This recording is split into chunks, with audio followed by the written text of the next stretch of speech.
Nós começamos mais um Liberdade de Opinião, direto do Rio de Janeiro. Vamos conversar com o jornalista Sidney Rezende. Olá, Sidney. Tudo bem, Colombo? Senhoras e senhores, bom dia. Você usa o Twitter, Sidney? Desculpa, não ouvi. Como? Você usa o Twitter? Sim, uso sim. Mas nunca passou a senha para ninguém? Não, já passei a senha, sim. Já passei a senha, mas eu acho que isso não é recomendável e somente em momento de segurança, mas com a minha presença ali. Depois eu mudei a senha. Muito bem. Bom, por que eu estou fazendo essas perguntas todas ao Sidney Rezende aqui, uma das estrelas das redes sociais da CNN? Porque o ministro do Meio Ambiente, Ricardo Salles, apagou a conta dele no Twitter ao se ver envolvido em uma tremenda confusão. Antes de desativar a conta, o ministro negou que tenha sido o autor de uma ofensa ao presidente da Câmara dos Deputados, Rodrigo Maia. Ele disse que, apesar das diferenças, essa é não sei se uma desculpa, né? Se é correto chamar de desculpa aqui, mas essa é a justificativa apresentada pelo ministro Ricardo Salles. Vejam só, fui avisado há pouco que alguém se utilizou indevidamente da minha conta no Twitter para publicar comentário junto à conta do presidente da Câmara dos Deputados, com quem, apesar de diferenças de opinião, sempre mantive relação cordial. Ele está se justificando a respeito de uma outra mensagem que nós vamos mostrar agora. Vejam só, ontem à noite, um post na conta oficial do ministro chamava Rodrigo Maia de Inhonho, uma referência àquele personagem do seriado Chaves. A resposta de Salles foi referente àquela crítica que Maia fez no sábado passado, quando disse que o ministro, não satisfeito em destruir o meio ambiente, agora resolveu destruir o próprio governo. Então, Sidney, tudo isso aconteceu de ontem à noite até hoje de manhã, uma ofensa ao presidente da Câmara dos Deputados. Depois, o ministro Ricardo Salles pede desculpas, diz que alguém utilizou o login e a senha dele indevidamente. Ele, inclusive, conversou por aplicativo de mensagem com a Basília Rodrigues e com o Igor Gadelha, confirmou essa história, disse que mandou pessoalmente uma mensagem, um pedido de desculpas ao presidente da Câmara dos Deputados, Rodrigo Maia, e agora, para evitar problema, que alguém eventualmente continue utilizando a conta dele sem autorização, ele resolveu deixar o Twitter. Como é que você avalia tudo isso que aconteceu em 12 horas, Sidney?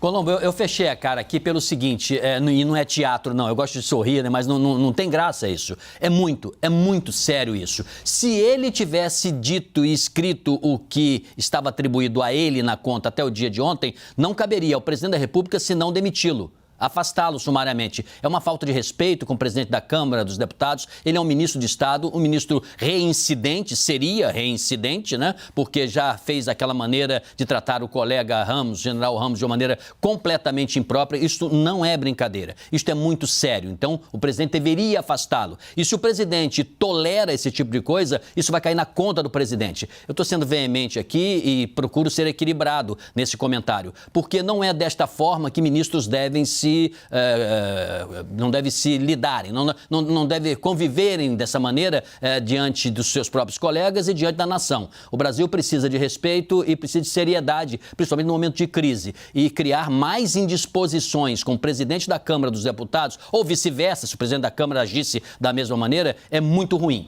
No entanto, ele disse que não fez isso, que alguém fez. Ele não disse que foi um hacker, portanto a conta dele não foi invadida, foi um auxiliar. Portanto, é pertinente a sua pergunta, atribuindo a mim, né, se eu teria ou não passado uma senha, porque é razoável perguntar. Bom, então ele passou a senha para alguém, provavelmente um auxiliar. Se foi isto que aconteceu, o ministro está inclusive Fernando Noronha, está distante, dizem que lá a internet não é tão boa. Se foi isso que aconteceu, ele tem que fazer o mesmo que o presidente deveria fazer com ele. Afastar, responsabilizar, enquadrar o seu subordinado, porque não é possível que algum subordinado dele, de gradação que seja, da mais simples para a mais sofisticada, ache que possa partir para cima do presidente da Câmara dos Deputados, porque isso tira energia, isso tira tempo, isso tira concentração, isso agride a liturgia do cargo. Desculpa eu subir aqui, senhoras e senhores, 2 tons acima, mas isso não é aceitável, não tem graça nenhuma.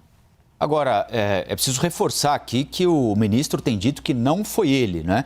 Que foi alguém que se utilizou da senha e do login da conta dele, ministro Ricardo Salles, no Twitter. Isso eventualmente acontece, né? Quando a gente usa um computador, por exemplo, pode ser que o computador arquive, memorize o login e a senha de uma conta, de uma rede social qualquer. Isso acontece, às vezes, no trabalho, alguém deixa ali uma conta de Facebook, Twitter, Instagram aberta, aí vem um colega e faz uma brincadeira qualquer.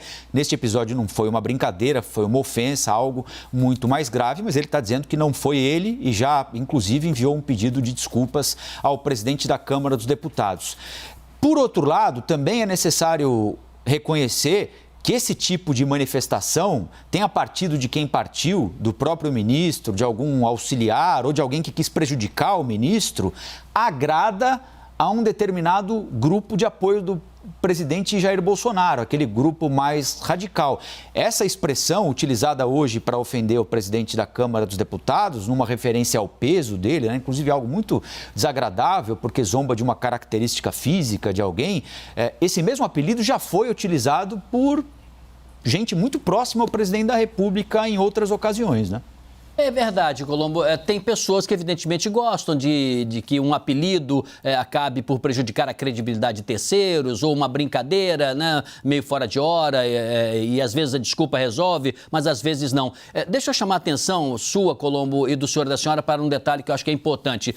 Em 2018 foi promulgada uma lei chamada Lei de Proteção de Dados. Essa Lei Geral de Proteção de Dados é uma lei que tem muitos empresários que não estão atentos a ela, muita gente não sabe direito o que significa essa lei. Essa lei significa que o cidadão, do ponto de vista pessoal, ele é dono e responsável dos seus dados. Eu não posso, nem você, fazer um cadastro numa loja e amanhã descobrir que o meu cadastro foi repassado para uma outra loja ou por um call center ou para alguém utilizar os nossos dados. Que seja o nosso CPF, que seja um telefone ou que seja um endereço. Não, os dados pertencem à pessoa e há penalidades, tanto para as pessoas físicas como pessoas jurídicas, quando dados são utilizados de maneira indevida. Então, neste caso específico do ministro, além de tudo que eu já comentei, liturgia do cargo, seriedade, controle de pessoal, seriedade na administração do seu próprio dado, que é a sua senha, né? Nós estamos aí nitidamente, e agora vou frisar, né, que o ministro possa ter sido vítima, sim, de alguém que utilizou-se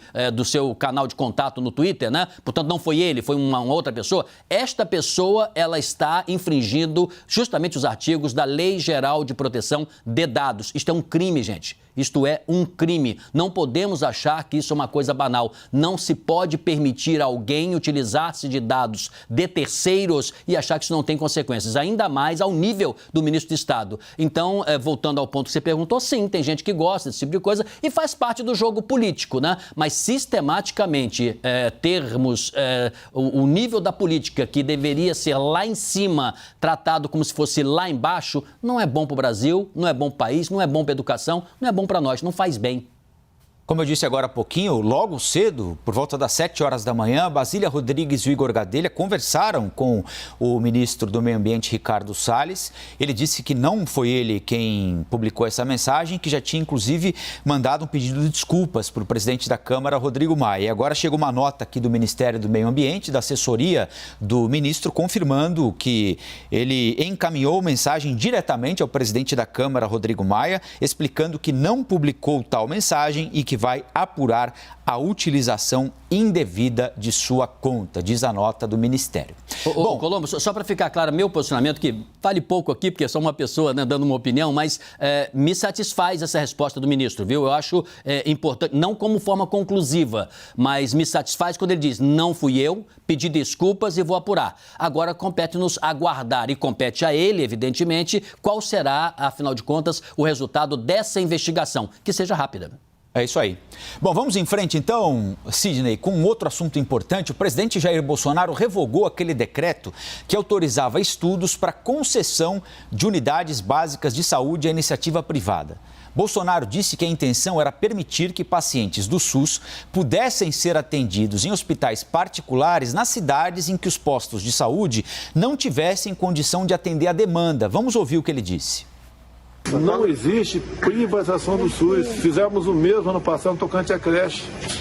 entre UBS, né, Unidade Básica de Saúde, e UPAs, são mais de 4 mil que estão inacabados. Não tem dinheiro. Vamos deixar de deteriorar? Estamos oferecendo, gostaríamos de oferecer à iniciativa privada. E qualquer atendimento ali, pela iniciativa privada, seria ressarcido pela União.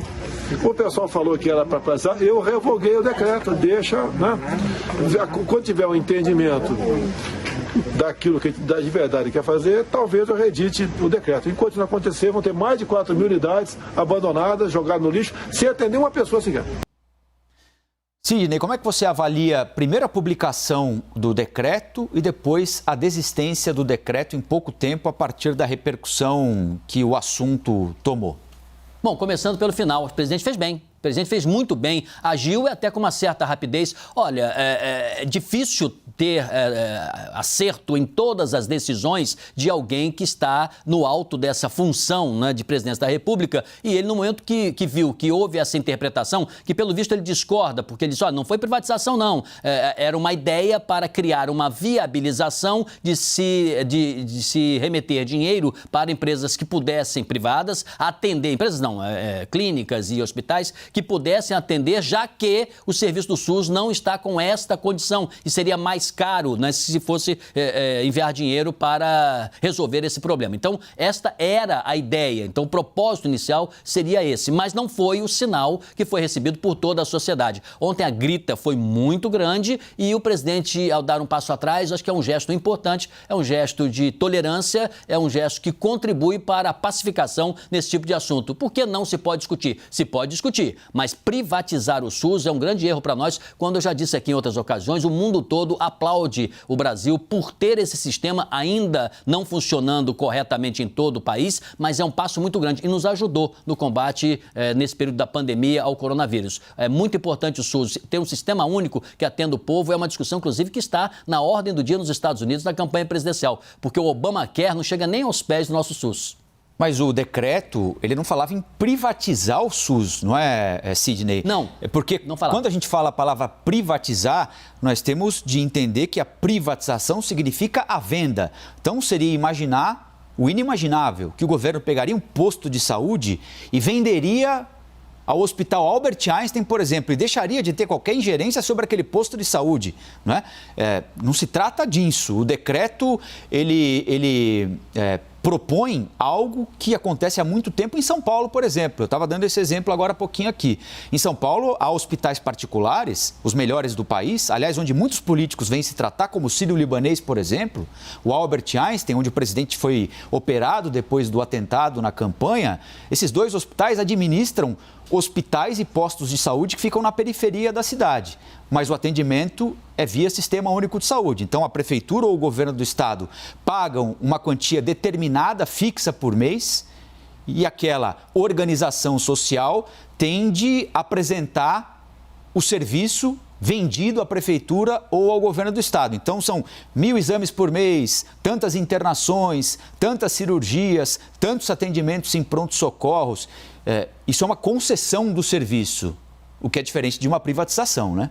Importante o seu alerta, mas repare como a pandemia nos trouxe, com relação ao SUS, um elemento muito importante. Muita gente não tinha a dimensão da importância, a capilaridade. O Sistema Único de Saúde permite que alguém, numa população ribeirinha, por exemplo, no estado como o Amazonas, né, tenha um serviço ali à sua disposição, ainda que com alguma distância, devido ao aspecto de ordem regional, territorial gigantesco, em comparação a alguém que é atendido no Acre, no Rio de Janeiro, ou em São Paulo. O sistema, o nome já diz, único de saúde, tem esta importância. De fato, não era uma privatização ali no decreto, era a possibilidade de se fornecer em parcerias com a iniciativa privada ou até só a iniciativa privada um atendimento que o SUS, por acaso, não pudesse atender em algumas regiões. Mas por que eu disse que o presidente fez certo? Ele fez certo para dar uma rearrumada, um freio de mão, né? Para se discutir um pouco melhor e se estudar uma maneira de melhor prestar serviços mais adiante. Você tem razão. privatização. Não dizia textualmente privatização, mas é quase como um passo rumo à possibilidade da iniciativa privada ter uma ação dentro do Sistema Único de Saúde. Agora, por que eu digo que é importante nós sabemos um pouco mais sobre o SUS? O próprio ministro Pazuello não sabia. Ele disse, olha, eu estava na caserna, a minha vida militar é muito diferente da vida civil, eu não tinha conhecimento do SUS. Agora tem. Então, ele próprio e a sociedade é bom que saibam que o SUS é muito importante porque ele permite, de uma forma mais barata do que se deveria, do que seria se fosse tudo privado, que a pessoa mais simplesinha possa ir no posto de saúde, possa ir no hospital e ser atendida, ainda que com problemas. É melhor do que dizer assim, não temos SUS e você vai dar o seu jeito para poder pagar o seu tratamento de saúde. Seria muito pior. Seguimos falando de saúde aqui no Liberdade de Opinião com o Sidney Rezende. A possibilidade de uma segunda onda de casos de Covid-19 nos Estados Unidos e na Europa fez com que os mercados no mundo todo derretessem ontem. Países como França e Alemanha já voltaram a adotar medidas restritivas. Um cenário que também nos afetou por aqui. A Bolsa de Valores de São Paulo caiu mais de 4%, o dólar disparou, fechou a quarta-feira cotado a R$ 5,76. Sidney, como é que você avalia essa reação mundial do mercado financeiro e como é que nós devemos tentar, na medida do possível, nos blindar dessa instabilidade gerada, entre outras coisas, mas principalmente por causa do temor da segunda onda da epidemia? Colombo, quem tem dinheiro, quem administra dinheiro, não brinca em serviço. Então, o mercado, ele acaba antecipando os humores, as tendências, o que pode acontecer amanhã, depois de amanhã, daqui a 2 meses, 3 meses, até daqui a 1 ano. Então, o mercado, ele precifica, como a gente fala, né, alguma coisa antes que pode acontecer depois. A reação ontem dos mercados, ela é legítima e é para um raciocínio e uma equação muito simples, né? Se você tem uma segunda onda num continente muito importante, como a Europa, onde poderá, quem sabe, se repetir isso em outros lugares do mundo, você tem um passo atrás na economia. O comércio, ele não funciona, normal como conhecemos, a indústria não produz muita coisa porque não tem uma pujante relação de negócios, os governos vão socorrer com o dinheiro que tem as famílias e as empresas mais necessitadas e não vão investir em infraestrutura, não vão investir para que a economia se movimente, as empresas vão vender menos e aí você vai ter menos dinheiro no mercado para um quadro de normalidade financeira e econômica. Consequentemente, faz com que todo mundo diga o seguinte, puxa vida,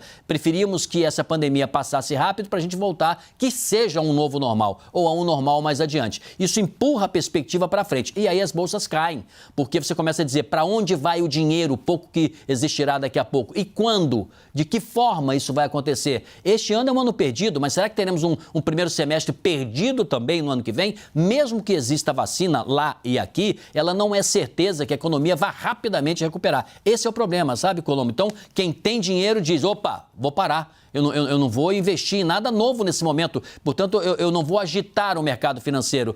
E quem administra fala da seguinte forma, bem, se eu não tenho aqui o cliente que queira vender, como é que alguém vai comprar? E vai comprar quando você não sabe se está ainda no fundo do poço? Esse é que é o problema.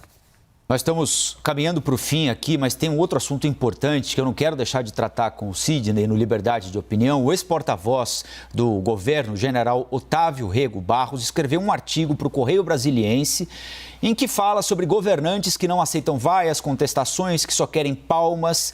Ele escreveu que o poder inebria, corrompe e destrói.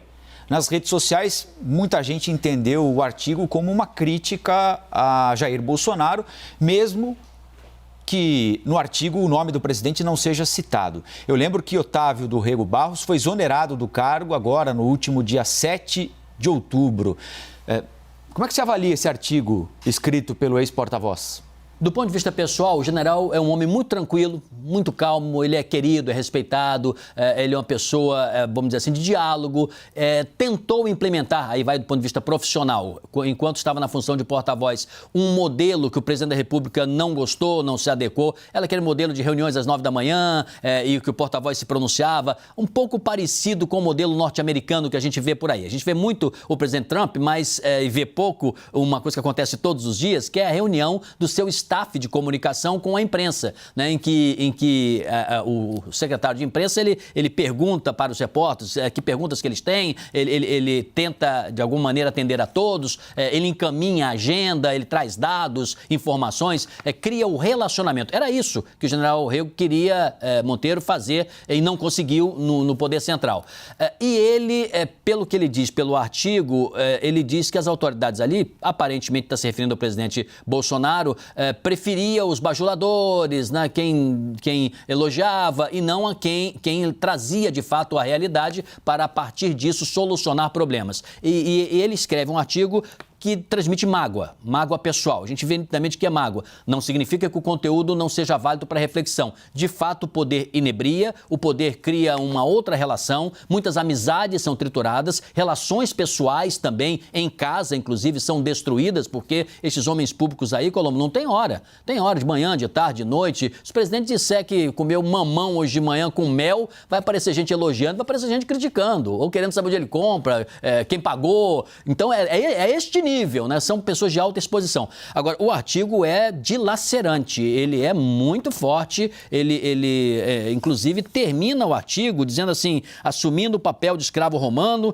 deverá sussurrar nos ouvidos dos políticos, o povo, né, que merece o seu voto. Lembra-te da próxima eleição.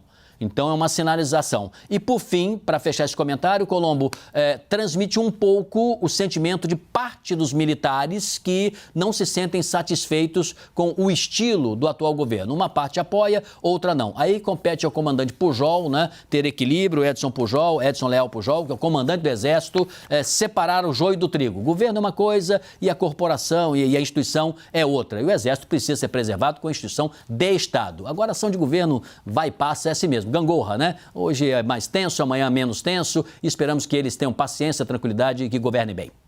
Valeu, Sidney. Até mais aqui na nossa programação, hein? Peço desculpas pela minha veemência, viu, Colombo? Ela é humana, mas ela também é construtiva. Quer dizer, a gente precisa ter um pouco mais de seriedade, né, no tratamento. A imprensa também, né?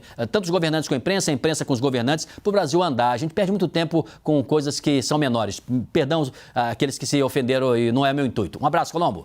Até mais.